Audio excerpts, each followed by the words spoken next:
أعوذ بالله من الشيطان الرجيم. بسم الله الرحمن الرحيم.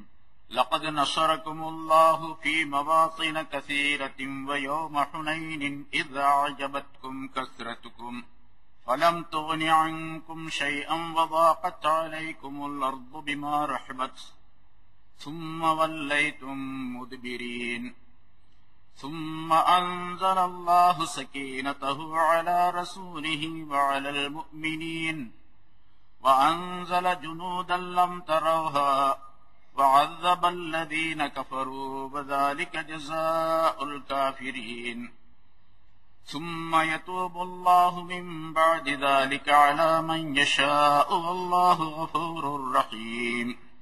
يا أيها الذين آمنوا إنما المشركون نجس فلا يقربوا المسجد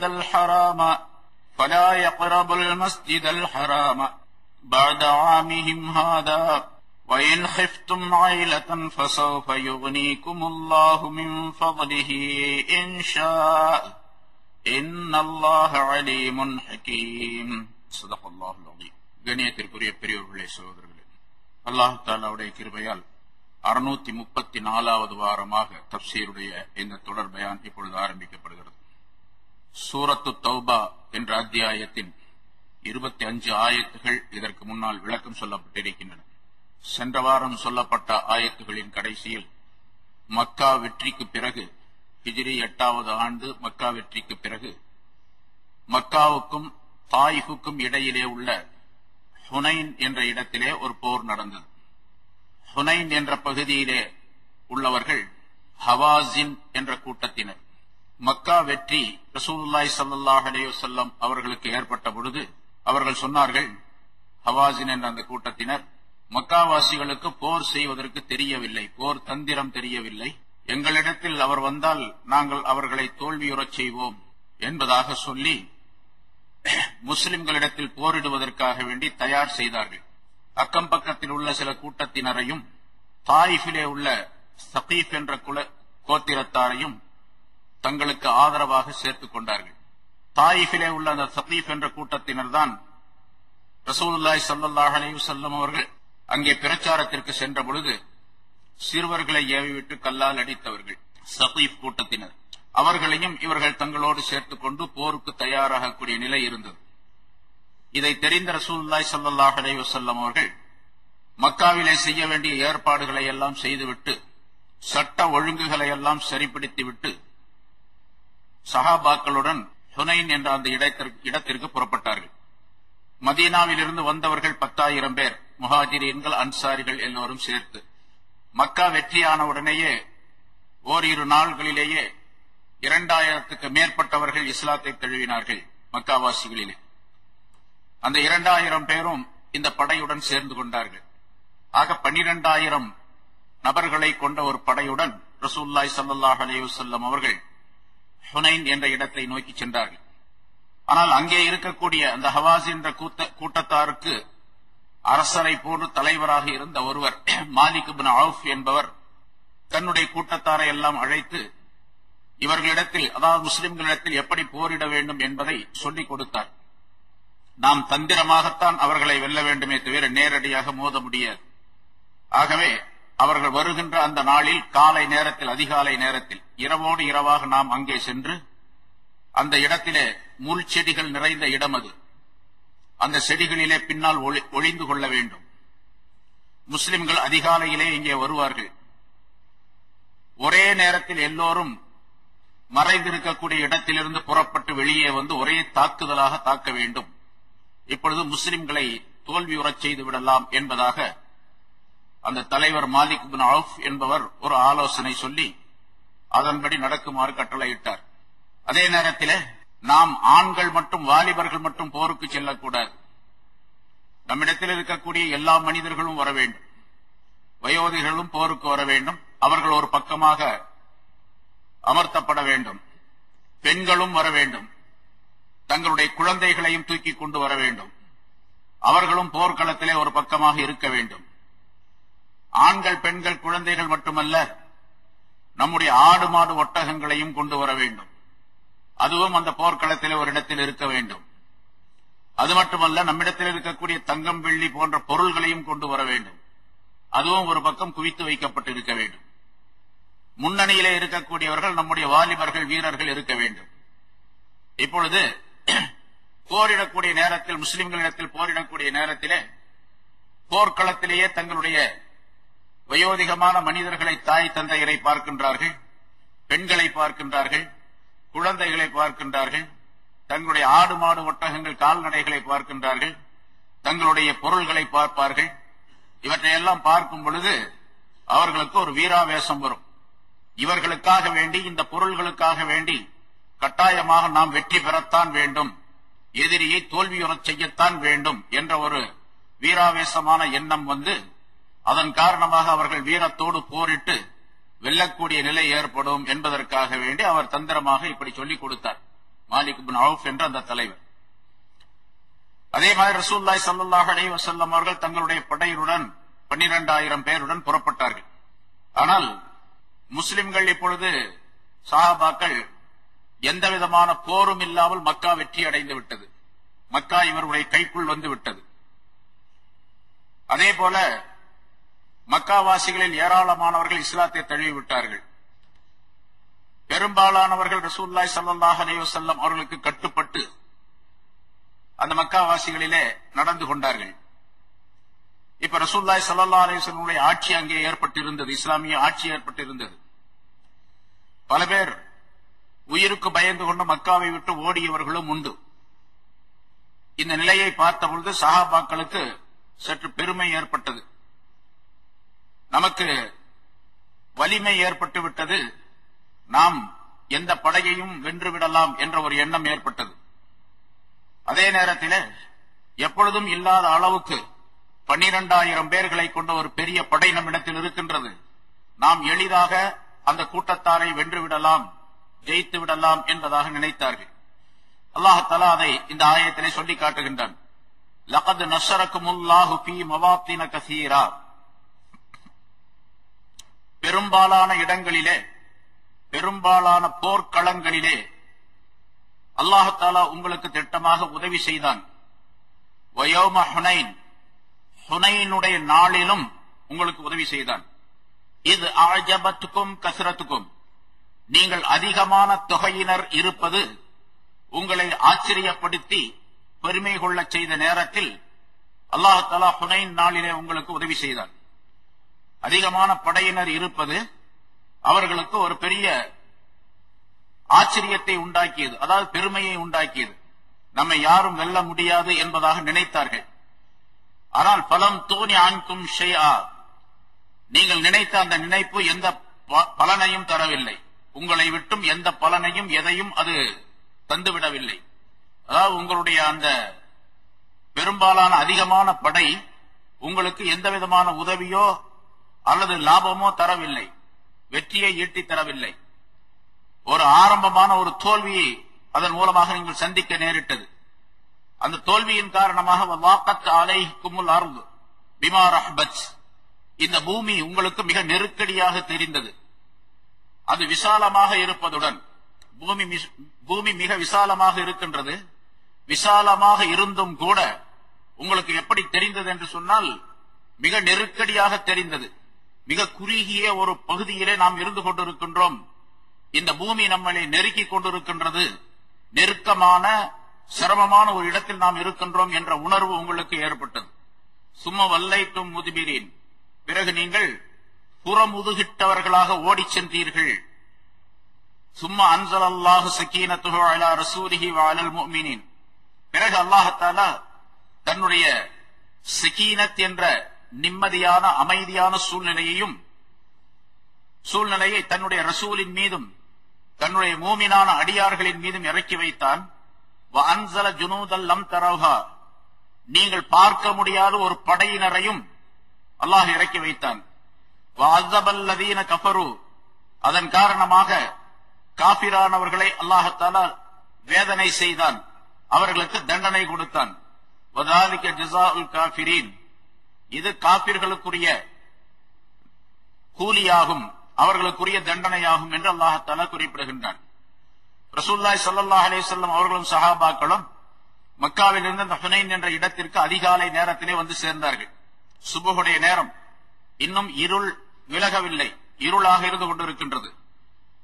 அந்த பகுதியிலே எந்த இடத்திலே ஹுனைன் என்ற பகுதி எங்கே இருக்கின்றதோ அந்த மைதானத்திற்கு வந்த பொழுது மறைந்திருந்த இந்த ஹவாஸின் கூட்டத்தினர், ஹுனைன் வாசிகள் ஒரே நேரத்திலே சொல்லிக் கொடுக்கப்பட்ட மாதிரி ஒரே நேரத்திலே எல்லோரும் அங்கிருந்து வெளியாகி முஸ்லிம்களை தாக்க ஆரம்பித்தார்கள். தயார் நிலையில் இல்லாத சஹாபாக்கள் தங்களுடைய வாள்களை உரையிலே வைத்திருந்தார்கள். ஈட்டிகளை இன்னும் சரியாக ஆக்கிக் கொள்ளவில்லை. தங்களுடைய அம்புகளை வில்களை எதையும் சரிபடுத்திக் கொள்ளவில்லை. எதிர்பார்க்காத நிலையிலே திடீரென்று தாக்கப்பட்டதின் காரணமாக முஸ்லிம்கள் எல்லாம் சிதறி ஓட ஆரம்பித்தார்கள். எந்த அளவுக்கு என்று சொன்னால் மிக தூரத்திற்கு சென்று விட்டார்கள். பலரும், சிலருக்கு காயம் ஏற்பட்டது, சிலர் தாக்கப்பட்டார்கள், சிலர் இறந்தும் விட்டார்கள். அப்படிப்பட்ட நிலையிலே பரவலாக சிதறி ஓடக்கூடிய சூழ்நிலை ஏற்பட்டு விட்டது. ரசூலுல்லாஹி ஸல்லல்லாஹு அலைஹி வஸல்லம் அவர்களுடன் ஒரு 100 பேர் கூட இல்லை. 12,000 பேரிலே எல்லோரும் ஓடிவிட்டார்கள். பல திக்குகளுக்கு போனார்கள், பல திசைகளில் ஓடிவிட்டார்கள். அந்த தாக்குதல் திடீரென்று தாக்கப்பட்டதின் காரணமாக ரசூலுல்லாஹி ஸல்லல்லாஹு அலைஹி வஸல்லம் அவர்களுக்கு அருகிலே சில முக்கியமான சஹாபாக்கள் மட்டும் இருந்தார்கள். அபூபக்கர், உமர், அலி ரலியல்லாஹு தஆலா அன்ஹு போன்றவர்கள். ரசூலுல்லாஹி ஸல்லல்லாஹு அலைஹி வஸல்லம் அவர்கள் ஒரு கோவேரி கழுதையின் மீது சவாரி செய்திருந்தார்கள். அந்த கோவேரி கழுதையினுடைய வலப்பக்கத்தை அப்பாஸ் ரலியல்லாஹு தஆலா அன்ஹு பிடித்துக் கொண்டிருந்தார்கள். இடது பக்கத்தை அபூ சுஃபியான் பிடித்துக் கொண்டிருந்தார். அவர் அப்பொழுதுதான் இஸ்லாத்திற்கு வந்திருக்கின்றார். இதற்கு முன்னதாக எதிரி படையிலே இருந்தார். ரசூலுல்லாஹி ஸல்லல்லாஹு அலைஹி வஸல்லம் மாமனார் தான், அப்துல் முத்தலிபுடைய பேரன் தான் அவர். இருந்தாலும் அவர் அதுவரைக்கும் இஸ்லாத்தை தழுவவில்லை. மக்கா வெற்றியின் நேரத்தில் தான் அவர் இஸ்லாத்தை ஏற்றுக்கொண்டார். உடனடியாக போர்க்களத்திற்கு வந்து விட்டார். ரசூலுல்லாஹி ஸல்லல்லாஹு அலைஹி வஸல்லம் அவருடைய அந்த வாகனத்தினுடைய இடப்பக்கத்தினுடைய கடிவாளத்தை அவர் பிடித்திருக்கின்றார். ரசூலுல்லாஹி ஸல்லல்லாஹு அலைஹி வஸல்லம் அப்பாஸ் ரலியல்லாஹு தஆலா அன்ஹுவை பார்த்து சொன்னார்கள், அப்பாஸே, நம்முடைய சஹாபாக்களை, தோழர்களை சப்தமிட்டு அழைப்பீராக. அப்பாஸ் ரலியல்லாஹு தஆலா அன்ஹு அவர்கள் நல்ல ஆஜானுபாகுவான மனிதராக இருந்தார்கள் என்பது மட்டுமல்லாமல் பெரிய குரல் உடையவர்களாகவும் இருந்தார்கள். சப்தமிட்டு அழைத்தார்கள், யா அஹ்ல சமுரா, யா அஹ்ல மக்கா என்று சஹாபாக்களை கூவி அழைத்தார்கள். அந்த சத்தம் கேட்டவுடனே சஹாபாக்கள் எல்லாம் ரசூலுல்லாஹி ஸல்லல்லாஹு அலைஹி வஸல்லம் அவர்கள் கூப்பிடுகின்றார்கள் என்பதாக நினைத்து ஓடி போனவர்கள் எல்லாம் திரும்பி வந்தார்கள். சாறை சாறையாக அங்கே வந்து சேர்ந்த உடனேயே இதற்கு இடையிலே இருள் விலகி வெளிச்சம் வர ஆரம்பித்து விட்டது. சஹாபாக்கள் தங்களை தயார்படுத்திக் கொண்டார்கள் போரிடுவதற்காக வேண்டி. இப்பொழுது அவர்களிடத்திலே போரிட்டார்கள். போரிட்ட பொழுது ரசூலுல்லாஹி ஸல்லல்லாஹு அலைஹி வஸல்லம் அவர்கள் தங்களுடைய அந்த கோவேரி கழுதையின் மீது இருந்து கொண்டு இப்படி சொல்லி காட்டினார்கள். ரசூலுல்லாஹி ஸல்லல்லாஹு அலைஹி வஸல்லம் அவர்கள், அனன் நபியு லா கதிப், சென்றவர்களை சத்தமிட்டு அழைக்கின்றார். அதே நேரத்தில் ரசூலுல்லாஹி ஸல்லல்லாஹு அலைஹி வஸல்லம் சொன்னார்கள், அனன் நபியு லா கதிப், நான் உண்மையான நபிதான், அது பொய்யே அல்ல, பொய்யல்ல, நான் உண்மையான நபிதான். ஆனா இப்னு அப்துல் முத்தலிப், நான் அப்துல் முத்தலிபுடைய மகனாக இருக்கின்றேன்.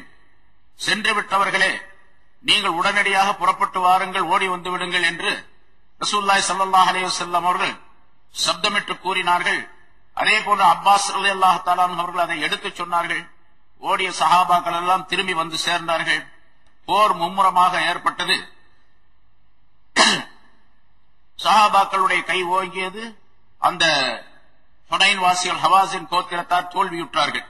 நீண்ட வரலாறு, அங்கே போர் நடந்தது பற்றியுள்ள பல விஷயங்கள் அந்த வரலாற்றிலே சொல்லப்படுகின்றன. கடைசியாக போர் வெற்றி அடைந்தது, அதாவது சஹாபாக்கள் வெற்றி அடைந்தார்கள்.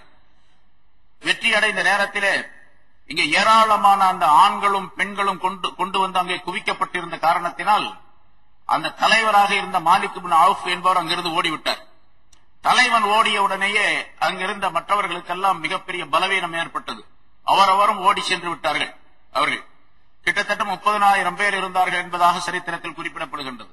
30,000 பேர் ஆண்கள் எல்லாம் ஓடிவிட்டார்கள். பிடிக்கப்பட்டவர்கள், சிறை பிடிக்கப்பட்டவர்கள் பலர் இருந்தார்கள்.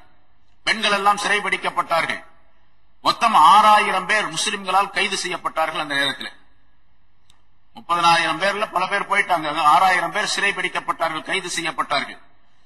அங்கிருந்த தங்கம், வெள்ளி போன்றவற்றை எல்லாம் முஸ்லிம்கள் தங்களுடைய கனிமத் பொருளாக எடுத்து சேர்த்து வைத்தார்கள். கனிமத்துடைய பொருள், போர்க்களத்திலே எதிரிகளிடத்திலிருந்து கிடைக்கப்பெறக்கூடிய பொருளுக்கு பெயர் கனிமத்துடைய பொருள். அது மார்க்கத்தில் அனுமதிக்கப்பட்டு அதற்குரிய வழிகளிலே செலவிட வேண்டும் என்பதாக சொல்லப்பட்டு இருக்கிறது. முன்னால இந்த சூரத்து தௌபாவுடைய ஆரம்பத்தில் அதற்குரிய விளக்கங்கள் எல்லாம் சொல்லப்பட்டு இருக்கின்றன.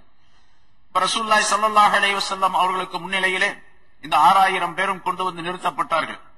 அவர்களை எல்லாம் 6000 பேர் ஒரு இடத்துல கைது செய்யப்பட்டு வைக்கப்பட்டு இருக்கின்றார்கள் என்று சொன்னால் எவ்வளவு பெரிய நிகழ்ச்சியா இருக்கும். அந்த அத்தனை பேரையும் பாதுகாப்பது என்பது ஒரு பெரிய பிரச்சனை.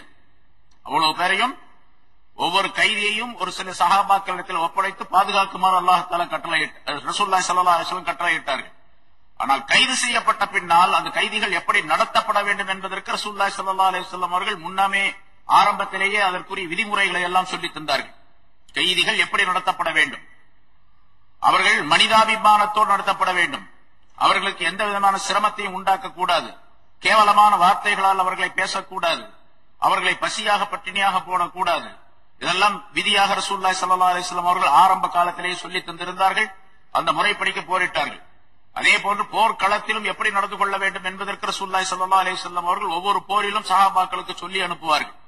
அங்கு இருக்கக்கூடிய வயோதிகளை நீங்கள் வெட்டக்கூடாது, கொல்லக்கூடாது, பெண்களுக்கு எந்த விதமான தொந்தரவும் செய்யக்கூடாது, குழந்தைகளை கொல்லக்கூடாது, எந்த ஊருக்கு நீங்கள் செல்லுகின்றீர்களோ போரிடுகின்ற அந்த இடத்திலே அந்த ஊரிலே உள்ள மரம் செடி கொடிகளை வெட்டக்கூடாது, பழங்கள் தரக்கூடிய எந்த விதமான பொருள்களையும் அதாவது செடி கொடிகளையும் நீங்கள் நாசமாக்க கூடாது, தீ வைக்கக்கூடாது, அதை நாசமாக்கக்கூடிய எந்த வேலையும் செய்யக்கூடாது, அங்கிருக்கக்கூடிய எந்த பொருளையும் சூறையாடக்கூடாது, கொள்ளையடிக்கக்கூடாது. போர்க்களத்திலே எதை கொண்டு வந்து வைக்கின்றார்களோ கொண்டு வருகின்றார்களோ அது மட்டுமே கனிமத்துடைய பொருளாக கருதப்படும் என்றெல்லாம் ரசூலுல்லாஹி ஸல்லல்லாஹு அலைஹி வஸல்லம் அவர்கள் சட்டங்களை ஒழுக்கங்களை சொல்லித் தந்து அனுப்புவார்கள்.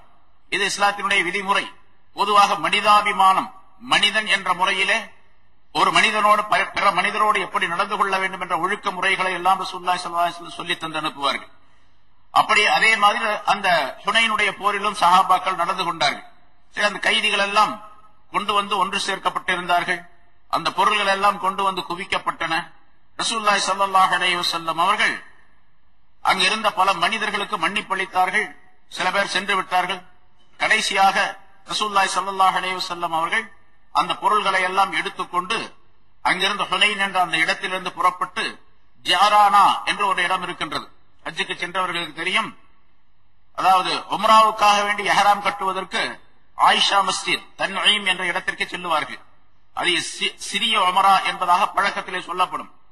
பெரிய உம்ரா என்பது ஜாரானா என்ற அந்த இடத்திற்கு சென்று இஹ்ராம் கட்டி வந்து உம்ரா செய்வதற்கு பெயர் பெரிய உம்ரா என்பதாக இப்பொழுது பழக்கத்தில் சொல்லப்படுகின்றது. மார்க்கத்திலே அப்படி சின்ன உம்ரா பெரிய உம்ரா என்பது கிடையாது.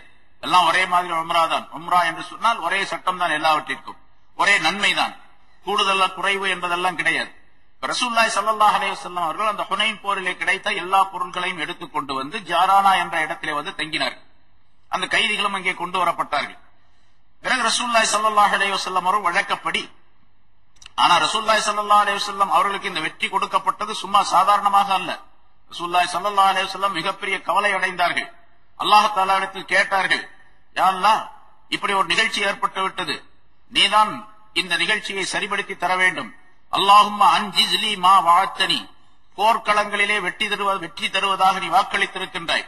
பத்ர் போரிலே சொன்ன அதே வாசகத்தை ரசூலுல்லாஹி ஸல்லல்லாஹு அலைஹி வஸல்லம் அவர்கள் அல்லாஹ் தஆலாவிடத்தில் இங்கேயும் கேட்கின்றார்கள். ஹுனைன் போரிலும் அல்லாஹும்ம அன்ஜிஸ்னி மா வஅத்தனி, யா அல்லாஹ், எனக்கு நீ எதை வாக்களித்திருக்கின்றாயோ அதை நிறைவேற்றி வைப்பாயாக, அதை நிரப்பமாக தருவாயாக என்பதாக சொன்னார்கள். பிறகு அல்லாஹ் தஆலாவுடைய உத்தரவின்படி ஒரு பிடி மண்ணை எடுத்து, எப்படி பத்ர் போரிலே செய்தார்களோ அதே போன்று, பத்ர் போரிலே எப்படி அவர்களுக்கு கட்டளையிடப்பட்டதோ அதே போன்று இந்த போரிலும் அல்லாஹ் தஆலா கட்டளையிட்டான். ஒரு பிடி மண்ணை எடுத்து அதை எதிரிகளை நோக்கி எறிந்தார்கள் ரசூலுல்லாஹி ஸல்லல்லாஹு அலைஹி வஸல்லம் அவர்கள். 30,000 பேர் கொண்ட அந்த படையினரிலே, பத்ர் போரில் 313 பேர், இங்கே 30,000 பேர். ஒவ்வொருவருடைய கண்களிலும் வாயிலும் அதனுடைய துளி பட்டது, அந்த மண் போய் கண்ணிலும் வாயிலும் பட்டது என்பதாக குறிப்பிடப்படுகின்றது. அந்த மண் பட்டதின் காரணமாக அவர்களுடைய கண் விழிக்க முடியாமல் ஆக்கப்பட்டு போர் செய்வதற்கு தடுமாற்றம் உடையவர்களாக ஆக்கப்பட்டு விட்டார்கள். அதன் காரணமாக சஹாபாக்கள் எளிதாக வெற்றி அடைந்தார்கள். அது மட்டுமல்ல, அல்லாஹ் தஆலா வானிலிருந்து இவர்களுக்கு ஒரு மனக்கலக்கம் ஏற்பட்டிருந்தது ஆரம்பத்தில். அந்த கலக்கத்தை அல்லாஹ் தஆலா நீக்கி வைத்து மன நிம்மதியை அளித்தான். அதைத்தான் இங்கே அல்லாஹ் தஆலா சொல்லுகின்றான். முதல்ல அவங்களுக்கு இருந்த நிலை எப்படி இருந்தது என்று சொன்னால், சஹாபாக்களுக்கு அந்த தோல்வியுற்ற நேரத்திலே இந்த விசாலமான பூமியிலே ரொம்ப நெருக்கடியாக இருப்பதை போன்று ஒரு தோற்றம் அவர்களுக்கு ஏற்பட்டது. அதை அல்லாஹ் சொல்லுகின்றான், வலாகத் அலைக்குமுல் அர்து பிமா ரஹபத். இந்த பூமி மிக விசாலமாக இருந்ததுடன் அது உங்களுக்கு ரொம்ப பெரிய நெருக்கடியாக இருந்தது. அந்த நிலை ஏற்பட்டு விட்டது. அதன் காரணமாக நீங்கள் புறமுதுகிட்டு ஓடக்கூடிய சூழ்நிலையும் ஏற்பட்டது. பிறகு அல்லாஹ் தஆலா தன்னுடைய சகீனத் என்ற நிம்மதியான ஒரு சூழ்நிலையை உங்களுக்கு இறக்கி வைத்தான். மனதிலே ஒரு அமைதி, நிம்மதியான ஒரு நிலையை ஏற்படுத்தினான். தன்னுடைய ரசூலின் மீதும் தன்னுடைய மூமினான அடியார்களின் மீதும் அதை ஏற்படுத்தி அல்லாஹ் தஆலா அந்த நிம்மதியான ஒரு சூழ்நிலையை உருவாக்கினான். அதே போன்று வானிலிருந்து மலக்குகளையும் அல்லாஹ் தஆலா இறக்கி வைத்தான், படையினரை. இங்கே அல்லாஹ் தஆலா படையினர் அன்ஸல ஜுனூதல் லம் தரௌஹா, சில படையினரை இறக்கி வைத்தான், அவர்களை நீங்கள் பார்க்க முடியாது, அவர்கள் உங்களை பார்க்கின்றார்கள். அப்படிப்பட்ட படையினர், அதாவது மலக்குகளை இறக்கி வைத்தான். அவர்கள் போர்க்களத்திலே வந்து நின்று கொண்டிருந்தார்களே தவிர போர்க்களத்திலே அவர்கள் போரிடவில்லை. மலக்குகள் எல்லாம் அதிகமான படையினர் இருக்கின்றார்கள் என்பதை எதிரிகள் பார்க்க வேண்டும் என்பதற்காக வேண்டி, அதனுடைய அதிகம் அவர்களுக்கு தெரியும், மலக்குகளை தெரியாது. ஆனால் இவர்கள் வந்திருப்பதின் காரணமாக ஏராளமான படையினர் இருப்பதை போன்று ஒரு சூழ்நிலையை, தோற்றத்தை அல்லாஹ் தஆலா அவர்களுக்கு உருவாக்கி வைத்தான். அதே போல மலக்குகள் வருவதின் காரணமாக எந்த இடத்தில் மலக்குகள் வந்து கூடுகின்றார்களோ அந்த இடத்தில் எல்லாம் இருக்கக்கூடிய மனிதர்களுக்கு ஒரு நிம்மதியான நிலை ஏற்படும், சுகமான நிலை ஏற்படும். பாருங்க, மஸ்ஜித் இருக்கின்றது. மஸ்ஜித் என்பது மலக்குகள் வருகை தரக்கூடிய இடம். அதிகமாக மலக்குகள் வந்து இங்கே கூடுகின்றார்கள். மலக்குகள் வருவதின் காரணமாக மஸ்ஜிதுக்கு வந்தவர்களுக்கெல்லாம் நிம்மதியான நிலை ஏற்படும். மஸ்ஜிதிலே ஒரு நிம்மதியான நிலை, மஸ்ஜிதிலே ஒரு அமைதியான சூழ்நிலை ஏற்படுகின்றது என்று சொன்னால் அது பல வகையான காரணங்கள் இருக்கின்றன. அதிலே ஒன்று மலக்குகள் வருகை தருவது. அதே போன்று அந்த போர்க்களத்திலே மலக்குகள் வருகை தந்தார்கள். அதன் காரணமாக அவர்களுக்கு நிம்மதியான சூழ்நிலையை மனதிலே அல்லாஹ் தஆலா ஏற்படுத்தி வைத்தான். இந்த மலக்குகள் வந்தார்கள், அல்லாஹ்வுடைய நிம்மதி ஏற்பட்டது, சகீனத் ஏற்பட்டது, அல்லாஹ்வுடைய உதவி ஏற்பட்டது. இந்த உதவியின் காரணமாக, அந்த நிம்மதியின் காரணமாக, மலக்குகளுடைய வருகையின் காரணமாக 3 விஷயங்களை அல்லாஹ் சொல்லுகின்றான். அல்லாஹ்வுடைய நுஸ்ரத், அல்லாஹ்வுடைய சகீனத், மலக்குகளுடைய வருகை. இந்த 3இன் காரணமாகவும் காபிர்கள் தோல்வியுறக்கூடிய சூழ்நிலை ஏற்பட்டு அவர்களுக்கு தண்டனை கிடைத்தது. இந்த உலகத்திலேயே உங்களுடைய வாழ்களின் மூலமாக, உங்களுடைய கரங்களின் மூலமாக தண்டனை பெறக்கூடிய சூழ்நிலை அந்த இடத்திலே அல்லாஹ் தஆலா ஏற்படுத்தி வைத்தார். காபிரானவர்களை அல்லாஹ் தஆலா தண்டித்தான். அந்த இடத்திலே அவர்களை வேதனை செய்தான், அதாபு செய்தான். அப்படின்னு சொன்னா அது ஆகிரத்திலே அதாபு செய்வது வேறு. இங்கே உங்களுடைய கரங்களின் மூலமாக, உங்களுடைய வாழ்களின் மூலமாக அவர்களுக்கு தண்டனையை கொடுத்தான் அல்லாஹ் தஆலா. காபிர்களுக்கெல்லாம் இப்படித்தான் தண்டனை கிடைக்கும், காபிர்கள் எல்லாம் இப்படித்தான் தண்டனை பெறுவார்கள். உலகத்திலும் தண்டனை கிடைக்கும், ஆகிரத்திலும் தண்டனை கிடைக்கும் என்று அல்லாஹ் தஆலா குறிப்பிடுகின்றார். பிறகு ரசூலுல்லாஹி ஸல்லல்லாஹு அலைஹி வஸல்லம் அவர்களிடத்தில் அந்த பொருள்கள் எல்லாம் கொண்டு வரப்பட்டு ஜாரானா என்ற இடத்தில் வைக்கப்பட்ட பொழுது, வழக்கப்படி ரசூலுல்லாஹி ஸல்லல்லாஹு அலைஹி வஸல்லம் அவர்கள் யார் போரிட்டார்களோ அந்த போராளிகளுக்கெல்லாம், முஜாஹிதீன்களுக்கெல்லாம் அந்த பொருளை யார் யாருக்கு எப்படி கொடுக்க வேண்டுமோ அவர்களுக்கெல்லாம் பங்கு வைத்து கொடுத்தார்கள். எவ்வளவு பொருள் கிடைத்தது? எந்த போரிலும் இது மாதிரி அதிகமான பொருள் கிடைக்கவே இல்லை. கைதிகள் மட்டும் 6000 பேர். கைதிகள் 6000 பேர். கைதிகள் என்று சொன்னால் அவர்கள் தான் அடிமைகள் என்பதாக பெயர். அவர்கள் ஆண்களும் பெண்களும் 6000 பேர் இருந்தார்கள். மிகப்பெரிய தொகையினர். எந்த போரிலும் இது மாதிரி இவ்வளவு பெரிய கைது நடத்தப்படவே இல்லை.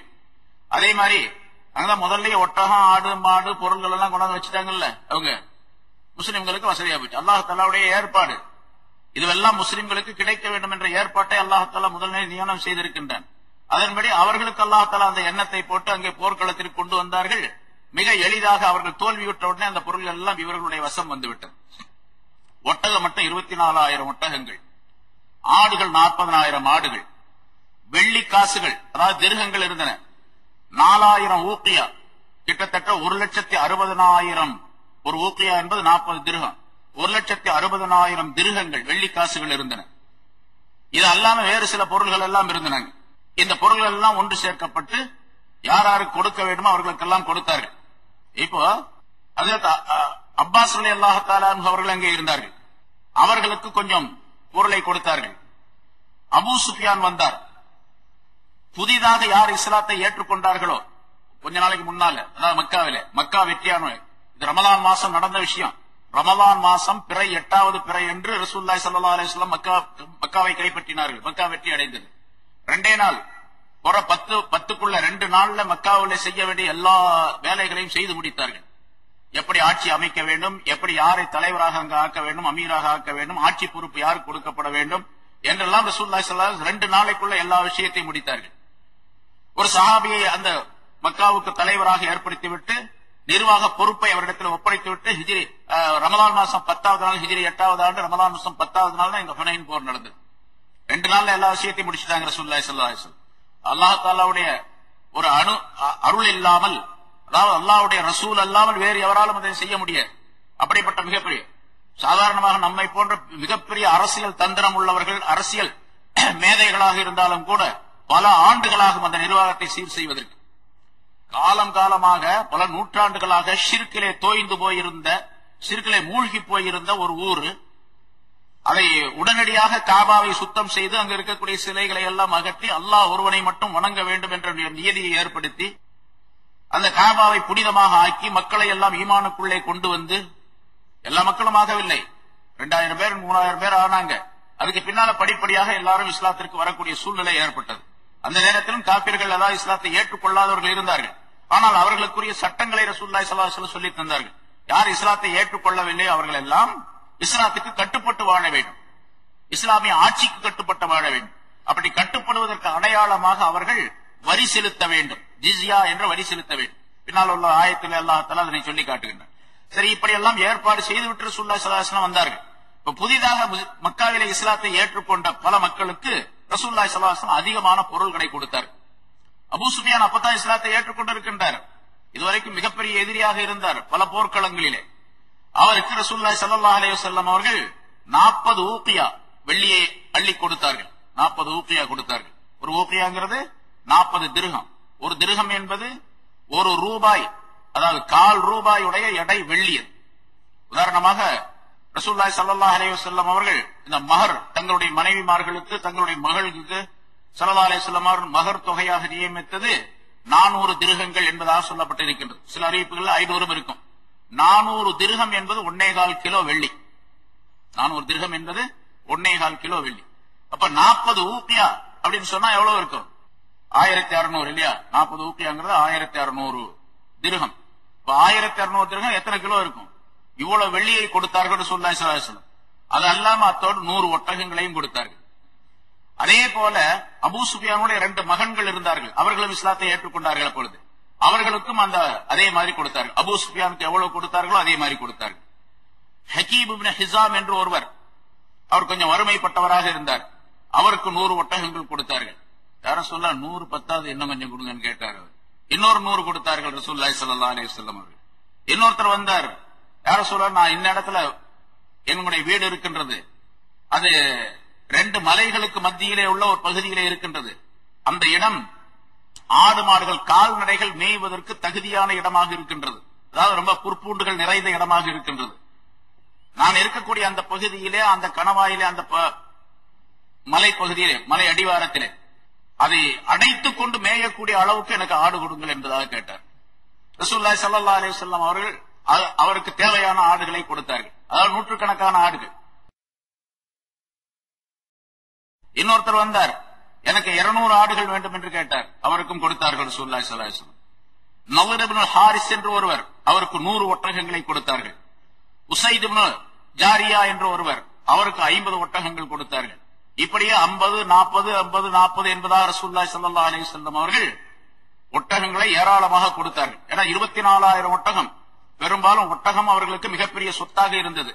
அதை கொடுத்தார்கள். 24,000 ஒட்டகத்திலையும் அன்னைக்கு மட்டும் ஜாரானா என்ற ஊர்ல வந்து, அந்த இடத்துல வந்து காலையிலிருந்து மாலை நேரத்திற்குள்ளாக ரசூலுல்லாஹி ஸல்லல்லாஹு அலைஹி வஸல்லம் அவர்கள் அங்க இருந்தவர்களுக்கு, அதாவது அந்த போரிலே ஈடுபட்டவர்களுக்கு கொடுத்தது 14,850 ஒட்டகம் கொடுத்திருக்கிறாங்க. ஒரே நாள் 14,850 ஒட்டகங்களை கொடுத்திருக்கின்றார்கள். அதுபோன்ற ஆடுகளையும் ஏராளமாக கொடுத்தார்கள். இப்படி ரசூலுல்லாஹி ஸல்லல்லாஹு அலைஹி வஸல்லம் அவர்கள் பங்கிட்டு கொடுத்துக் கொண்டே இருந்தார்கள். ஆனா கொடுத்தது யாருக்கு கொடுத்தாங்கன்னா, இப்பதான் இஸ்லாத்துக்கு வந்தாங்க பாருங்க, அவங்களுக்கு எல்லாம் கொடுத்துக்கிட்டே இருந்தாங்க, எல்லாத்துக்கும் கொடுத்தாங்க.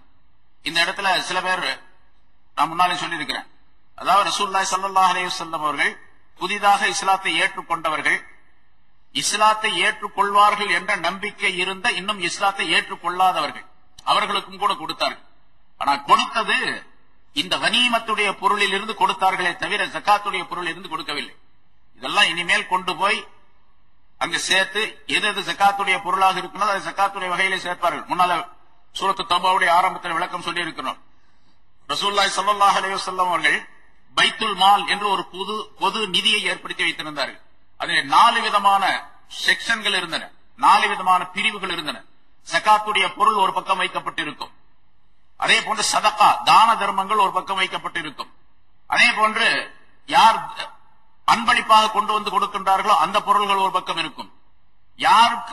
யாருடைய பொருளுக்கு வாரிசு இல்லாமல் ஆகிவிடுகின்றார்களோ, ஒருவர் இறந்து விடுகின்றார், அவருக்கு எந்த வாரிசும் கிடையாது என்று இருந்தால் அந்த பொருளும் இந்த பொது நிதியிலே அரசாங்கத்திலே வந்து சேர்க்கப்படும். அந்த மாதிரி வாரிசே இல்லாத பொருளுக்கு தனி ஒரு செக்ஷனை வைத்திருந்தார்கள் ரசூலுல்லாஹி ஸல்லல்லாஹு அலைஹி வஸல்லம் அவர்கள். ஆக ரசூலுல்லாஹி ஸல்லல்லாஹு அலைஹி வஸல்லம் அவர்கள் அடிப்படையாக ஏற்படுத்திய விஷயம்தான் பைத்துல் மால் என்பதாக சொல்லப்படும். அந்த பைத்துல் மாலில் இருந்து ஜகாத்துடைய பொருளை யாருக்கு, இதெல்லாம் குர்ஆனுடைய ஆயத்தின் மூலமாக தெளிவுபடுத்தப்பட்டிருக்கின்றது. ஜகாத்துடைய பொருளை யாருக்கு கொடுக்க வேண்டும் என அல்லாஹ் தஆலா குர்ஆனில் சொல்லி இருக்கின்றானோ அவர்களுக்கு தான் கொடுப்பார்கள். அதாவது ஜகாத்துடைய பொருளை முஸ்லிம் அல்லாதவர்களுக்கு கொடுக்க கூடாது என்பது சட்டம்.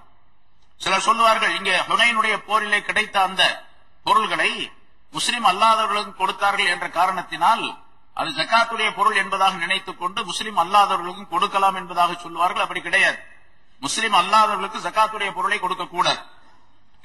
இப்ப ரசூலுல்லாஹி ஸல்லல்லாஹு அலைஹி வஸல்லம் அவர்கள் அந்த கனிமத்தாக கிடைத்த அந்த பொருளை எல்லோருக்கும் பங்கிட்டு கொடுத்தார்கள். ஆனால் புதிதாக யார் இஸ்லாத்தை ஏற்றுக்கொண்டிருந்தார்களோ அவர்களுக்கு தான் பெரும்பாலும் கொடுத்துக் கொண்டிருந்தார்கள். இதை பார்த்த அன்சாரி சஹாபாக்கள், முஹாஜிரின்களிலும் முன்னால் இஸ்லாத்தை ஏற்று இங்கிருந்து ஹிஜ்ரத் செய்து சென்ற அந்த சஹாபாக்கள், அதே போன்ற அன்சாரிகள் மதீனாவாசிகளாக இந்த சஹாபாக்களுக்கு மனசுல ஒரு விதமான வருத்தம் ஏற்பட்டது. ஏன்னா நம்ம பழைய ஆளு, எவ்வளவு நாளா இந்த இஸ்லாத்துல இருக்கிறோம், இஸ்லாத்துக்காக வேண்டி எவ்வளவு தியாகங்கள் செய்திருக்கின்றோம், எத்தனை உயிர்களை பறி கொடுத்திருக்கின்றோம், எவ்வளவு பொருளை செலவு செய்திருக்கின்றோம், ஆனா நமக்கெல்லாம் கொடுக்காம ரசூலுல்லாஹி ஸல்லல்லாஹு அலைஹி வஸல்லம் அவங்களுக்கே கொடுத்துட்டு இருக்காங்களே அப்படின்னு சொல்லிட்டு ஒரு விதமான எண்ணம் ஏற்பட்டது. இப்ப என்ன பண்றாங்க, நம்ம எவ்வளவு நாளா கட்சியில இருக்கிறோம், நமக்கே சீட்டு கிடைக்கல அப்படின்னு சொன்னா உடனே வெளியே போயிடுறோம். சீட்டு கிடைக்கலன்னா காசு எங்க கிடைக்குது அங்க போயிடுறோம். சஹாபாக்கள் அந்த மாதிரி ஒரு எண்ணம் ஏற்பட்டது. ரசூலுல்லாஹி ஸல்லல்லாஹு அலைஹி வஸல்லம் அவர்கள் சொன்னார்கள், அன்சாரி சஹாபாக்கள் இப்படி கவலைப்படுகின்றார்கள், மனசுல இப்படி நினைக்கிறாங்கன்னு தெரிஞ்சிச்சு. உடனே கூப்பிட்டு ரசூலுல்லாஹி ஸல்லல்லாஹு அலைஹி வஸல்லம் அன்சாரி சஹாபாக்களிடத்தில் சொன்னார்கள், யா மாஷரல் அன்சார், அன்சாரி சஹாபாக்களே, அமா தரல்லவுன அன் யர்ஜான் நாஸ் பிஷ்ஷாஇ வல் பகீர் வ தர்ஜவுன பிரசூலில்லாஹி இலா ரிஹாலிக்கும். அன்சாரி சஹாபாக்களே, இந்த மனிதர்கள் எல்லாம் யாருக்கு நான் கொடுத்தேனோ இவர்கள் எல்லாம் ஒட்டகங்களையும் ஆடுகளையும் பொருள்களையும் தங்களுடைய ஊருக்கு கொண்டு செல்லுகின்றார்கள் என்பதையும், நீங்கள் உங்களுடைய சாமான்களுடன் அல்லாஹ்வுடைய ரசூலை கொண்டு செல்லுகின்றீர்கள் என்பதை பொருந்திக் கொள்ளவில்லையா என்று கேட்டார்கள். நீங்க ரசூலுல்லாஹ்வை கொண்டுட்டு போறீங்க, இவங்க சாமான கொண்டு போறாங்க, எது பெருசு உங்களுக்கு என்று கேட்டார்கள். உடனே எல்லாரும் ஒட்டுமொத்தமாக சஹாபாக்கள் சொன்னார்கள், ரலீனா யா ரசூலல்லாஹ் பிக ஹல்லம் வ கிஸ்மா, யா ரசூலல்லாஹ் உங்களை நாங்கள் பொருந்திக் கொண்டோம், எங்களோடு நீங்கள் இருப்பது போதும் என்பதாக சஹாபாக்கள் சொன்னார்கள். உடனே ரசூலுல்லாஹி ஸல்லல்லாஹு அலைஹி வஸல்லம் அவர்கள் அன்சாரி சஹாபாக்களுக்கு துஆ செய்தார்கள். அல்லாஹும்ம ரஹமில் அன்சார், யா அல்லாஹ் அன்சாரிகளுக்கு ரஹமத்து செய்வாயாக, வ அப்னாஅல் அன்சார் அன்சாருடைய மக்களுக்கு ரஹமத்து செய்வாயாக, வ அப்னாஇல் அன்சார் அன்சாருடைய மக்களுடைய மக்களுக்கு அவருடைய சந்ததியின் அனைவருக்கும் நீ ரஹமத்து செய்வாயாக என்று துஆ செய்தார்கள் என்பதாக குறிப்பிடப்படுகின்றது. ஆக அந்த பொருள் கொடுக்கப்பட்டது, யார் இந்த பொருளை கொடுத்தால் இஸ்லாத்தின் மீது பற்றுதல் ஏற்படுமோ அவர்களுக்கு கொடுத்தார்கள் ரசூலுல்லாஹி ஸல்லல்லாஹு அலைஹி வஸல்லம். ரசூலுல்லாஹி ஸல்லல்லாஹு அலைஹி வஸல்லம் அவர்கள் இப்படி கொடுக்கின்றார்கள் என்று சொன்னால் அது அவருடைய இஷ்டத்திற்கு செய்திருக்க முடியாது. ஏன்னா எந்த செயலையும் ரசூலுல்லாஹ் தங்களுடைய இஷ்டத்திற்கு விருப்பத்திற்கு செய்யவில்லை, அல்லாஹ்வுடைய கட்டளைப்படிதான் செய்து முடித்தார்கள். அதனால் அல்லாஹ்வுடைய கட்டளை அப்படி, அல்லாஹ்வுடைய நாட்டம், அல்லாஹ்வுடைய கட்டளை அப்படி இருந்திருக்கும், அதை கொடுத்தார்கள். சஹாபாக்கள் அதை பொருந்திக் கொண்டார்கள். இஸ்லாத்துல எவ்வளவு பெரிய துன்பங்கள் ஏற்பட்டாலும் சரி, இப்ப நம்ம என்ன செய்யணும் அப்படின்னு கேட்டா, சில பேர் பாக்குறோம், அல்லாஹ் ஏன் என்ன இப்படி சோதிக்கிறான், ஏன் எனக்கு இவ்வளவு வறுமையை கொடுக்கறான், ஏன் எனக்கு இந்த கஷ்டத்தை கொடுக்கறான், நான் அல்லாஹ்வுடைய மார்க்கத்துல இல்லையா, அல்லாஹ் சொன்ன மார்க்கத்துல இல்லையா, ரசூலுல்லாஹ் சொன்னபடி நான் நடக்கலையா அப்படின்லாம் கேட்கறாங்க, நினைக்கிறாங்க, சொல்றாங்க சில பேர். அல்லாஹ்வுடைய மார்க்கத்துல இருப்பதின் காரணமாக, ரசூலுல்லாஹி ஸல்லல்லாஹு அலைஹி வஸல்லம் சுன்னத்தை எடுத்து நடப்பதின் காரணமாக, தொழுவதின் காரணமாக, நோன்பு வைப்பது அமல் செய்வதின் காரணமாக வறுமை வரக்கூடாது அப்படிங்கறதெல்லாம் கிடையாது. வறுமை வரும், அது வேற விஷயம், இது வேற விஷயம். மார்க்கத்தில் நிலைத்து, பெரும்பாலும் என்ன சொல்ல போனா, யார் மார்க்கத்தை மிகச்சரியாக பேணிக் கொள்ளுகின்றாரோ அவருக்குத்தான் இந்த சிரமங்கள்லாம் ஏற்படும். அல்லாஹ் தஆலா சோதனை செய்வான். சோதனை செய்த பின்னால் தான் அவர்களுக்கு உயர்வை அல்லாஹ் தஆலா கொடுப்பார். உலகத்தில் சாதாரணம் பார்க்கணும், தங்கம் அது மண்ணிலிருந்து வெட்டி எடுக்கப்படுகின்றது, மண்ணோடு கலந்து இருக்கும்.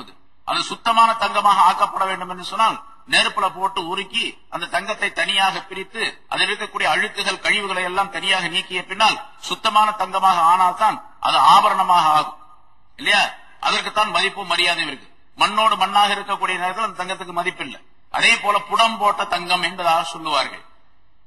எந்த ஒரு மூமினான மனிதருக்கு அல்லாஹ் உலகத்திலே சிரமத்தை ஏற்படுத்துகின்றானோ அந்த சிரமம் அவர்களை புடம் போடுவதற்காக செய்யப்படக்கூடிய ஏற்பாடு என்பதை விளங்க வேண்டும். ரசூலுல்லாஹி ஸல்லல்லாஹு அலைஹி வஸல்லம் அவர்கள் அதுக்கு பின்னால் அந்த இடத்துல ஜாரானா என்ற அந்த இடத்துல 13 நாள் தங்கி இருந்ததாக குறிப்பிடப்படுகின்றது. ஏன்னா அங்க செய்ய வேண்டிய பல காரியங்கள் இருந்தன அங்கிருந்து.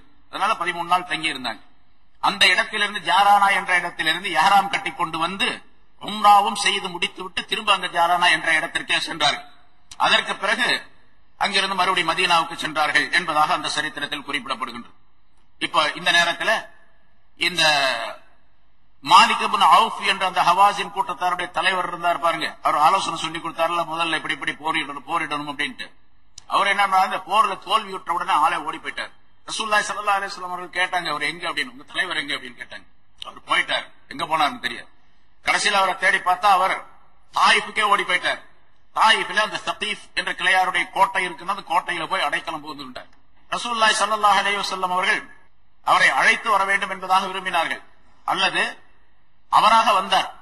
எப்படி வந்தார் என்று சொன்னால், இப்ப அந்த தலைவரிடத்தில் சொல்லப்பட்டது, நம்முடைய கவுமுகளைச் சேர்ந்த 6000 பேர் கைதிகளாக பிடிக்கப்பட்டு, நம்ம நினைச்சது வேற நடந்தது வேற, கைதிகளாக பிடிக்கப்பட்டு முஸ்லிம்களிடத்தில் அவர்கள் இருந்து கொண்டிருக்கின்றார்கள். இப்ப நம்முடைய இந்த ஹவாஸின் என்ற கூட்டத்தார் இந்த பகுதியிலேயே மிக உயர்ந்த அந்தஸ்து உள்ளவர்கள் என்பதாக மக்கள் எல்லாம் கருதி கொண்டிருக்கின்றார்கள். இந்த நிலையில ஒரு கூட்டத்தாரிடத்தில் முஸ்லிம்களிடத்தில் அவர்கள் அடிமைகளாக இருப்பது, கைதிகளாக இருக்கின்றார்கள் என்று சொன்னால் அடிமைகளாக இருக்கின்றார்கள் என்று பொருள். அடிமைகளாக இருப்பது நமக்கு மிகப்பெரிய கேவலம். அதனால எப்படியாவது நம்ம போய் அவரை ரசூலுல்லாஹி ஸல்லல்லாஹு அலைஹி வஸல்லம் அவரிடத்தில் கேட்டு கெஞ்சி நம்ம அந்த கைதிகளை திருப்பி வாங்கி வந்து விடலாம் என்பதாக ஆலோசனை செய்யப்பட்டது அவர்களுக்கு மத்தியில். அதன்படி அந்த மாலிக் என்பவர் வந்தார், தலைவர் வந்தார், மற்றவர்களோடு வந்தார். வந்தவர் ரசூலுல்லாஹி ஸல்லல்லாஹு அலைஹி வஸல்லம் அவர்களிடத்தில் வந்து கேட்டார், இந்த மாதிரி எங்களுடைய பெண் மக்கள், குழந்தைகள், இப்படி எங்களுடைய முதியவர்கள், இவர்கள் எல்லாம் எங்களுடைய கூட்டத்தினர், எங்களுடைய கோத்திரத்தினர் அடிமைகளாக உங்களிடத்தில் இருக்கின்றார்கள், கைது செய்யப்பட்டு இருக்கின்றார்கள். நீங்கள் மிகப்பெரிய கிருபையாளர், அருளாளர், அன்புள்ளவர் என்றெல்லாம் உங்களை பற்றி நாங்கள் கேள்விப்பட்டு இருக்கின்றோம். ஆகவே தயவு செய்து எங்களுடைய இந்த மக்களை எல்லாம் நீங்கள் விடுவித்து விட வேண்டும் என்பதாக சொன்னார். ரசூலுல்லாஹி ஸல்லல்லாஹு அலைஹி வஸல்லம் இவர்கள் அடிமைகள், இப்ப கைதிகள் அப்படின்னு சொன்னா, ரசூலுல்லாஹி ஸல்லல்லாஹு அலைஹி வஸல்லம் அவர்கள் அல்லாஹ்வுடைய ரசூலாக இருந்தாலும் கூட, அவர் தலைவராக இருந்தாலும் கூட சஹாபாக்களுடைய அனுமதி இல்லாமல் எதையும் செய்ய முடியாது. ஆனா ரசூலுல்லாஹி ஸல்லல்லாஹு அலைஹி வஸல்லம் அவர்களுக்கு அல்லாஹ் தஆலா சின்ன சின்ன விஷயங்களுக்கும் கூட சஹாபாக்களிடத்தில் கலந்து ஆலோசனை செய்ய வேண்டும் என்று கட்டளையிட்டிருக்கின்றார். வஷாவிருஹும் ஃபில் அம்ர், எந்த விஷயத்தை செய்தாலும் சஹாபாக்களிடத்தில் கலந்து ஆலோசனை செய்து கொள்ளுங்கள் என்பதால், அதாவது பொது விஷயமாக இருக்கும் பொழுது அல்லாஹ் தஆலா கட்டளையிட்டார். அதனால ரசூலுல்லாஹி ஸல்லல்லாஹு அலைஹி வஸல்லம் அவர்கள் நானா ஒண்ணும் செய்ய முடியாது, சஹாபாக்களிடத்தில் நான் கேட்கிறேன். அப்ப சஹாபாக்களை எல்லாம் ஒன்று கூட்டி ரசூலுல்லாஹி ஸல்லல்லாஹு அலைஹி வஸல்லம் அவர்கள் கேட்டார்கள். இவங்க வந்து இப்படி கேட்டுக்கிறாங்க, எங்களுக்கு பொருள் எல்லாம் வேணாம், நீங்க எடுத்த பொருள் எல்லாம் நீங்களே வச்சுங்க, எங்களுக்கு தேவையில்லை, ஆடு மாடு ஒட்டகம் வெள்ளி தங்கம் எது இருந்தாலும் எதாவது நீங்க வச்சுங்க, எங்களுடைய மக்களை மட்டும் நீங்கள் விட்டுருங்க. இவர்களை நீங்கள் கொண்டு சென்றால் அவர்களை அடிமைகளாக ஆக்கப்படுவது எங்களுடைய குலத்திற்கு, எங்களுடைய கோத்திரத்திற்கும் கேவலமானது, அதனால் விட்டுடுங்க அப்படின்னு சொல்லி சொன்னார். தயவு செய்து விட்டுடுங்க. சஹாபாக்களிடத்தில் ரசூலுல்லாஹி ஸல்லல்லாஹு அலைஹி வஸல்லம் கேட்டார்கள். ஒட்டுமொத்தமாக எல்லா சஹாபாக்களையும் கூட்டி வைத்து இவர்கள் இப்படி சொல்லுகின்றார்கள், இந்த மனிதர்கள் எல்லாம் கைது செய்யப்பட்டு இருக்கக்கூடிய இந்த மனிதர்கள் எல்லாம் உங்களுடைய சொத்துக்கள். ஏன்னா அவரவருக்கு ஒரு மனிதரை ஒருவரை பிரித்து கொடுத்தால் அவரவருடைய அடிமையாக அவர் இருப்பார். ஒரு சஹாபிக்கு ஒருவரை பிடித்து இவர் உனக்கு சேர்ந்தவர் என்று கொடுத்தால் அவருக்கு அவருடைய அடிமை என்று பொருளாகும். எப்படி சொத்து இருக்கின்றதோ அதே போன்று அடிமை என்பது ஒரு சொத்து, அவருக்கு அடிமையாக இருப்பார். இப்ப இதெல்லாம் உங்களுடைய பொருள்கள், உங்களுடைய அடிமைகள் இவர்கள். நீங்கள் அனுமதி கொடுத்தால் இவர்களை நான் விட்டு விடுகின்றேன் என்பதாக சொன்னார். ரசூலுல்லாஹி ஸல்லல்லாஹு அலைஹி வஸல்லம் அந்த நேரத்தில் என்ன பண்றாங்க, அனுமதி கேட்கின்றார்கள் சஹாபாக்களிடத்தில். மிகப்பெரிய வல்லமை படைத்தவராக இருந்தாலும் கூட தன்னுடைய சமூகத்தாரிடத்திலே, தன்னுடைய கூட்டத்தாரிடத்திலே எப்படி நடந்து கொள்ள வேண்டும். ஒரு பெரிய அதிகாரி இருக்கின்றார், பெரிய வல்லமை படைத்தவராக இருக்கின்றார், அவர் போர்க்களத்திலே மிகப்பெரிய தளபதியாக இருந்து கொண்டிருக்கின்றார். அப்படிப்பட்ட தளபதியாக இருந்தாலும் கூட தனக்கு கீழே உள்ள படையினிடத்தில் எப்படி நடந்து கொள்ள வேண்டும் என்ற ஒழுக்க முறையை ரசூலுல்லாஹி ஸல்லல்லாஹு அலைஹி வஸல்லம் இங்கே கற்றுத் தருகின்றார்கள். கேட்டார்கள் அனுமதி. எல்லா சஹாபாக்களும் ஒட்டுமொத்தமாக யார சொல்ல, நீங்கள் விரும்பினால் நீங்கள் எப்படி நினைக்கின்றீர்களோ அப்படி செய்து கொள்ளுங்கள், நீங்கள் விட்டு விடலாம் என்பதாக, கொடுத்து விடலாம் அவர்களுக்கு என்பதாக சொன்னார். இதனால எல்லாரும் கூட்டத்துல ஒட்டுமொத்தமாக எல்லாரும் சொன்னதுனால யாராவது 1-2 பேர் விருப்பம் இல்லாம இருந்தா என்ன பண்றது அப்படின்னு ரசூலுல்லாஹி ஸல்லல்லாஹு அலைஹி வஸல்லம் தனித்தனியா கூப்பிட்டு கேட்டாங்க. யாரையெல்லாம் தனியாக கூப்பிட்டு கேட்க வேண்டுமோ அவர்களை எல்லாம் கேட்டாங்க. 12,000 பேரையும் அல்ல, யாரெல்லாம் கூப்பிட்டு கேட்டா அது எல்லாருக்கும் பொருத்தமாக இருக்குமோ அவர்களை எல்லாம் கூப்பிட்டு கேட்டார்கள். யார் யாரெல்லாம் கூப்பிட்டு கேட்டார்களோ அவர்கள் எல்லாம் அதை ஒத்துக்கொண்டார்கள். ஒட்டுமொத்தமாக கேட்கும் போது கூட்டத்துல எல்லாரும் சொல்லி இருப்பாங்க அப்படின்னு நம்பிக்கிட்டு அப்படியும் விட்டுறக்கூடாது. யார் அதை திருப்தி கொள்ளவில்லை என்பதாக தெரிகின்றதோ அவர்களிடத்தில் தனியாகவும் ஆலோசனை செய்ய வேண்டும் என்பதையும் ரசூலுல்லாஹி ஸல்லல்லாஹு அலைஹி வஸல்லம் அங்கே கற்றுத் தருகின்றார்கள். ஒரு கூட்டத்துல எல்லாரும் கை தூக்குங்க அப்படின்னா எல்லாரும் கை தூக்குவாங்க. எல்லாரும் கை தூக்கணும். ஒரு 5000 பேர் இருக்காங்கன்னு வச்சுங்க, 5000 கையை எண்ணிதான் இருக்க முடியும், யார் கை தூக்கலன்னு தெரியாது. அதனால யார் அப்படி அதிருப்தியாக இருக்கின்றார்களோ அவர்களை எல்லாம் கேட்க வேண்டும். ஆனா அதிருப்தி என்பது சஹாபாக்களிடத்தில் இல்ல. இருந்தாலும் ஒரு ஒழுக்க முறை இப்படித்தான் இருக்க வேண்டும் என்ற கட்டுப்பாட்டை சொல்லித் தருவதற்காக ரசூலுல்லாஹி ஸல்லல்லாஹு அலைஹி வஸல்லம் கூப்பிட்டு கேட்டாங்க. எல்லாரும் ஒத்துக்கொண்டார்கள். அந்த அடிமைகள் எல்லாம் விட்டுட்டாங்க. அந்த மாலிக் இப்னு அவுஃப் என்பவர் என்ன பண்ணாரு கேட்டா, அவர் பார்த்தாரு, இவ்வளவு பெரிய மனிதரா இவர், இவ்வளவு அற்புதமான மனிதராக இருக்கின்றாரே என்பதாக சொல்லி எவ்வளவு பகை இருந்ததோ அந்த பகையெல்லாம் முற்றிலுமாக மாறி ரசூலுல்லாஹி ஸல்லல்லாஹு அலைஹி வஸல்லம் மீது அன்பு ஏற்பட்டு அவரும் அவரை சார்ந்த பலர் நூற்றுக்கணக்கான மனிதர்கள் உடனடியாக இஸ்லாத்தை தழுவிவிட்டார்கள். எதிரியாக இருந்து போர்க்களத்திற்கு வியூகம் வகுத்து கொடுத்த அந்த தலைவர் முதல் நாள், அடுத்த நாள் அல்லது ஒரு 2-3 நாளைக்குள்ள அவர் இஸ்லாத்தை தழுவிவிட்டார். அதை அல்லாஹ் தஆலா இங்கே சொல்லுகின்றான், சும்ம யதூபு மின் பாதி தாலிக, பிறகு அதற்கு பின்னால் அல்லாஹ் தஆலா அவர்களுடைய தௌபாவை அலா மன் யஷா, தான் யாரை நாடினானோ அவர்களின் மீது தௌபாவை அல்லாஹ் தஆலா ஒப்புக்கொண்டான். தௌபாவை ஒப்புக்கொண்டான்னு சொன்னா இஸ்லாத்திற்கு வருவதற்குரிய தௌஃபீக் செய்தான், உதவி செய்தான் அல்லாஹ் தஆலா. சும்ம யதூபுல்லாஹு அலா மின் பாதி தாலிக அலா மன் யஷா, தான் நாடியவரின் மீது அல்லாஹ் தஆலா அதற்கு பின்னால் தௌபாவை ஏற்றுக்கொண்டான். அதாவது அவர் ஷிர்கில் இருந்து தௌபா செய்து விட்டார். அந்த தௌபாவை அல்லாஹ் தஆலா ஏற்றுக்கொண்டு அவருக்கு இஸ்லாத்தினுடைய அந்த பாக்கியத்தை அல்லாஹ் தஆலா அருளினான் என்பதாக குறிப்பிடுகின்றார். வல்லாஹு கஃபூருர் ரஹீம், அல்லாஹ் தஆலா மன்னிக்கிறவராகவும் அருள் புரியவராகவும் இருக்கின்றார்.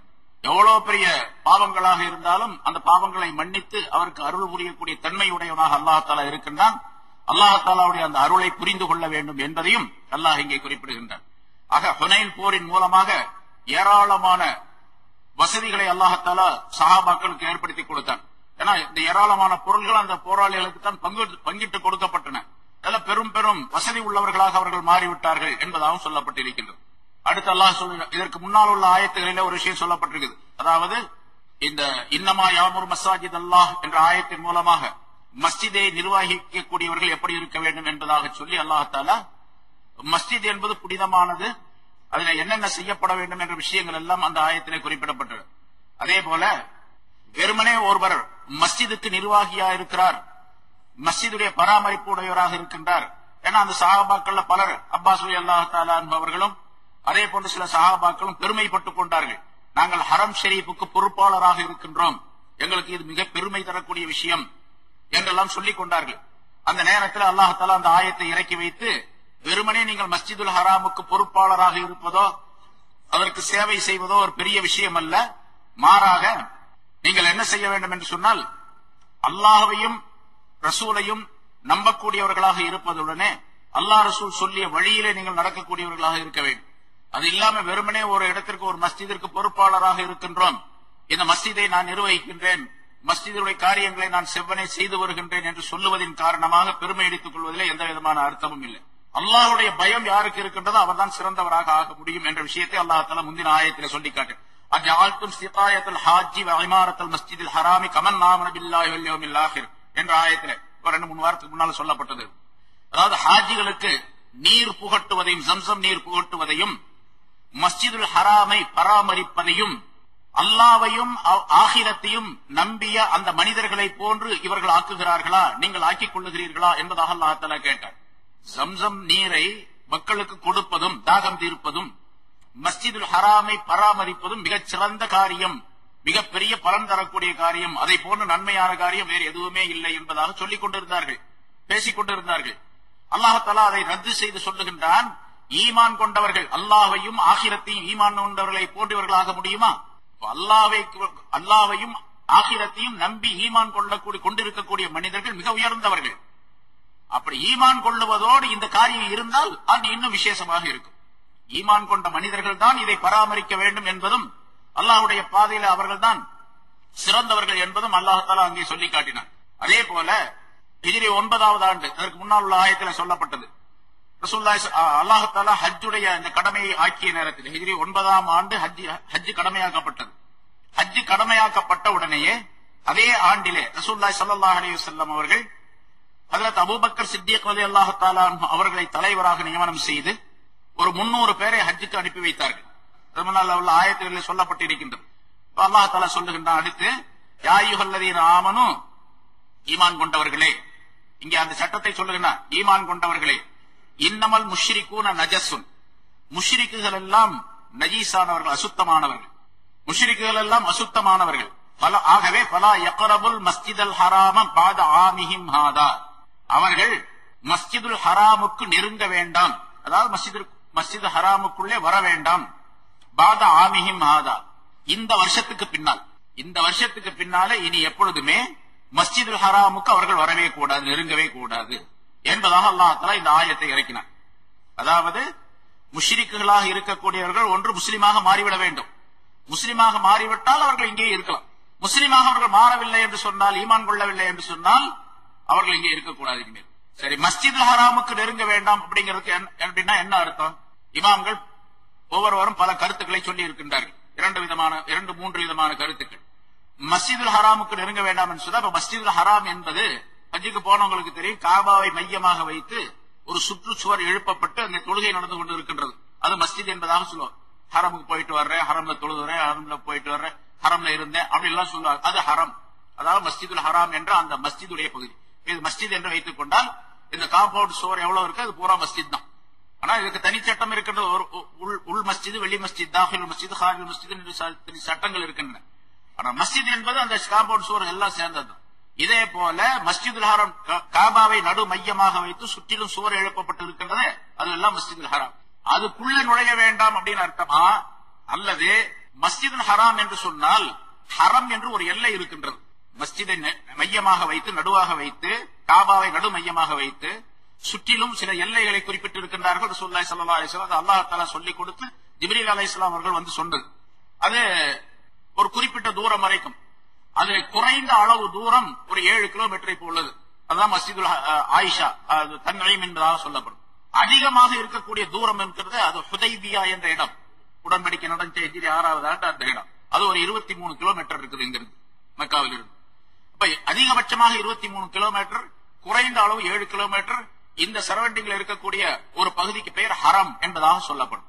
வலா யக்ரபுல் மஸ்ஜிதுல் ஹராம் என்று சொன்னால் இந்த எல்லைக்குள்ளேயே நுழையக்கூடாதுன்னு அர்த்தமா, அல்லது மஸ்ஜிதுக்குள்ள மட்டும் நுழையக்கூடாதுன்னு அர்த்தம்?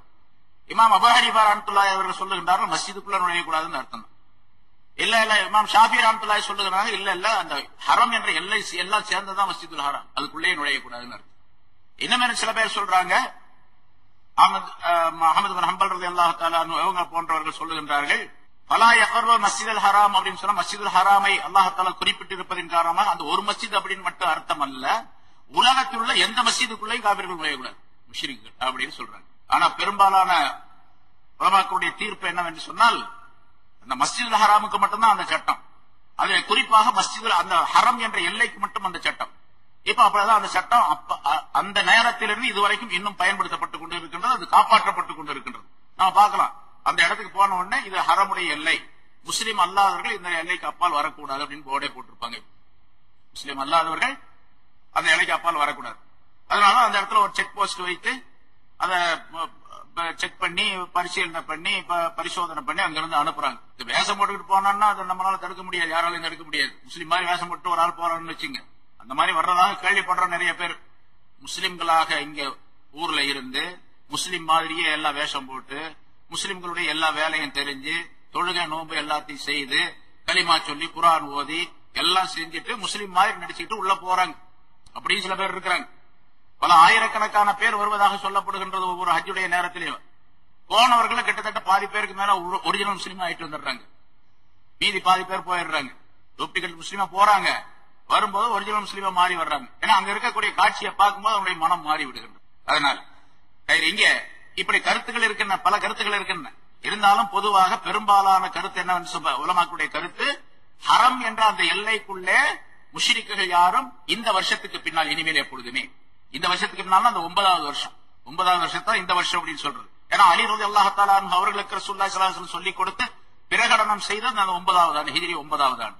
இதுக்கு பின்னால அந்த மஸ்ஜிதுல் ஹராமுக்குள்ள யாரும் நுழையக்கூடாது, அல்லாஹ் நெருங்கவே ஃபலா யக்ரபு, அவர்கள் நெருங்க வேண்டாம் என்று அல்லாஹ் தஆலா சொல். ஏன்னா அவர்கள் நஜீஸ், அசுத்தமானவர்கள். சரி, அசுத்தமானவர்கள் என்ன அர்த்தம்? இதுக்கு சரி சில பேர் வெளிப்படையாவே அர்த்தம் செய்யறாங்க. இங்க என்ன கருத்து சொல்லப்பட்டிருக்கோ அதே மாதிரி தான். முஷ்ரிக்குகள் நஜீஸ், அதனால அவங்கள தொட்டா ஒலி செய்யணும் அப்படிங்கிறாங்க சில பேர். என்ன ஆகுறது இந்த நாட்டுல, அவங்கள தொட்டா ஒலி செய்யணும் அப்படின்னு சொன்னா அப்புறம் எப்பவுமே ஒலி செஞ்சுக்கிட்டே இருக்கணும், தொடவே கூடாது. பஸ்ல போக முடியாது, ட்ரெயின்ல போக முடியாது, கூட்டத்துல போக முடியாது, கடைக்கு போக முடியாது, கடத்துறதுக்கு எதுக்குமே போக முடியாது. அப்படி சில பேர் அர்த்தம் செய்யறாங்க. நான் தாவூதுல் லாஹிரின்னு ஒருத்தர் இருக்கிறார், ஒரு பெரிய இமாம். அவர் வெளிப்படையாக என்ன சொல்லப்பட்டதோ அதை அப்படித்தான் அர்த்தம் செய்யணுமே தவிர அதுக்கு இந்த கருத்து, இதுக்கு இந்த கருத்து, இதுக்கு நுணுக்கமான கருத்து, அது என்ன கருத்தை அப்படிலாம் சொல்லக்கூடாது. வெளிப்படையா என்ன இருக்குதோ அப்படித்தான் அவர் சொல்லுவார். நம்மளாலையும் சொல்லியிருக்கேன், தாவூத் லாஹின்னு சொல்லுவார். அல்லாஹ் தஆலா சொல்லுகின்றான் ஒதுவை பற்றி சொல்லும் போது, இதா கும்தும் இலஸ் ஸலாத்தி ஃபக்ஸிலு வுஜூஹக்கும் யா அய்யுஹல்லதீன ஆமனு, ஈமான் கொண்டவர்களே, இதா கும்தும், நீங்கள் நின்றால், தொழுகைக்காக வேண்டி நின்றால் ஒலு செய்து கொள்ளுங்கள். ஃபக்ஸிலு வுஜூஹக்கும், உங்களுடைய முகங்களை கழுவிக் கொள்ளுங்கள், கைகளை கழுவிக்கொள்ளுங்கள் அப்படின்னு சொல்ற அல்லாஹ் தஆலா ஒலுவை பத்தி. தொழுகைக்கு நின்றால் ஒலு செய்து கொள்ளுங்கள் அப்படின்னா என்ன அர்த்தம்? நம்ம என்ன அர்த்தம் செய்யறாங்க எல்லாரும்? தொழுவதற்காக வேண்டி நீங்கள் நாடினால், தொழ வேண்டும் என்று நீங்கள் நாடினால் ஒலு செய்து கொள்ளுங்கள். முகத்தை கழுவிங்க, கையை கழுவிங்க, மசகை செய்துங்க, காலை கழுவிங்க அப்படின்னு அல்லாஹ் தஆலா சொல்றார். அவர் என்ன சொல்றாரு? தொழுகைக்கு நின்றால் அப்படின்னா அதே அர்த்தம் தான். தொழுகைக்கு போய் முதல்ல நிக்கணும், சப்புல இப்படி நிக்கணும், நின்றுட்டு அப்புறம் போய் ஒலு செஞ்சுட்டு வரணும். இங்க நின்றுட்டு அதுக்கு பிறகு போய் ஒலு செஞ்சுட்டு வரணும். அப்படிதான் அல்லாஹ் தஆலா சொல்றான். இது லாஹிர், வெளிப்படையான அர்த்தம், அப்படித்தான் செய்யணும். அப்படி லாஹிராக அர்த்தம் செய்யக்கூடியவர்களும் உண்டு. யா அய்யுஹல்லதீன ஆமனு இன்னமல் முஷ்ரிக்குன் நஜஸ், முஷ்ரிக்குகள் எல்லாம் அசுத்தமானவர்கள் அப்படின்னு சொன்னாங்க.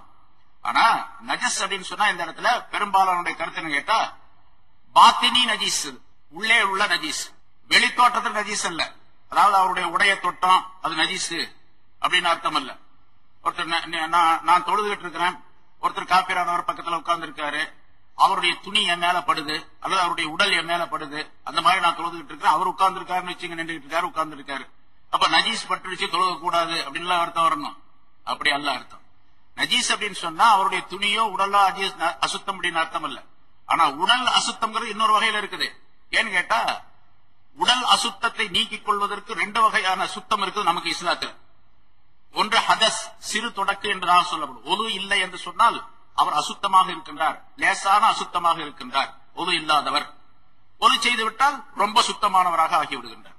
இன்னொரு அசுத்தம் இருக்கின்றது, அது குளிப்பு கடமையாக இருக்கக்கூடிய அசுத்தம். அவர் குளிச்சாத்தான் சுத்தமாவார். குளிக்கிற வரைக்கும் அவர் மஸ்ஜிதுக்குள்ள போகக்கூடாது, தவாப் செய்யக்கூடாது, தொழக்கூடாது, குர்ஆன் ஓதக்கூடாது, குர்ஆன் தொடக்கூடாது அப்படிங்கிற சட்டம் எல்லாம் இருக்கு. அவர் அசுத்தமானவர் அப்படின்னு சொல்லுவோம்.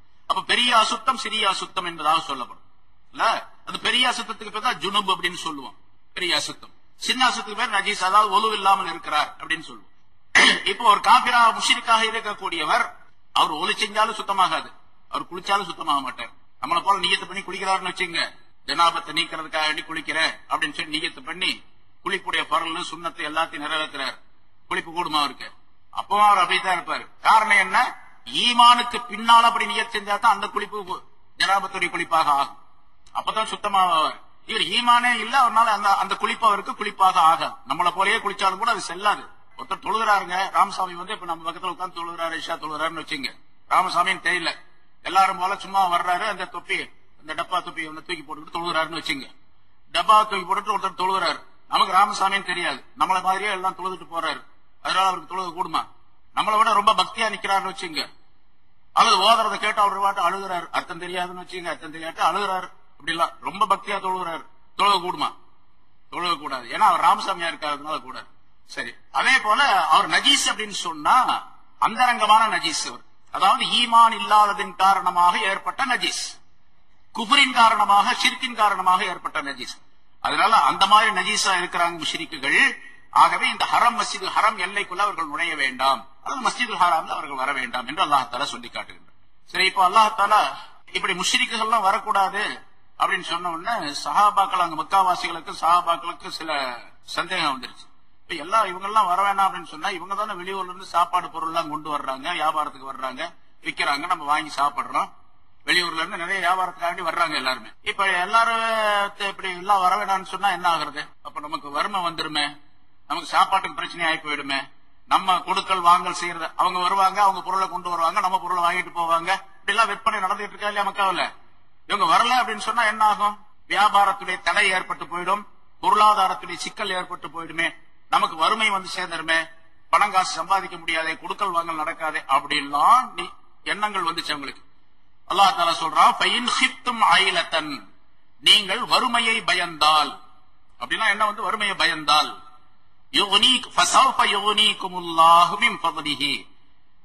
வெகு விரைவிலேயே அல்லாஹ் தஆலா தன்னுடைய கருணையின் காரணமாக உங்களை பணக்காரராக ஆக்கிடுவான். இன்ஷா, அவன் நாடினாள்.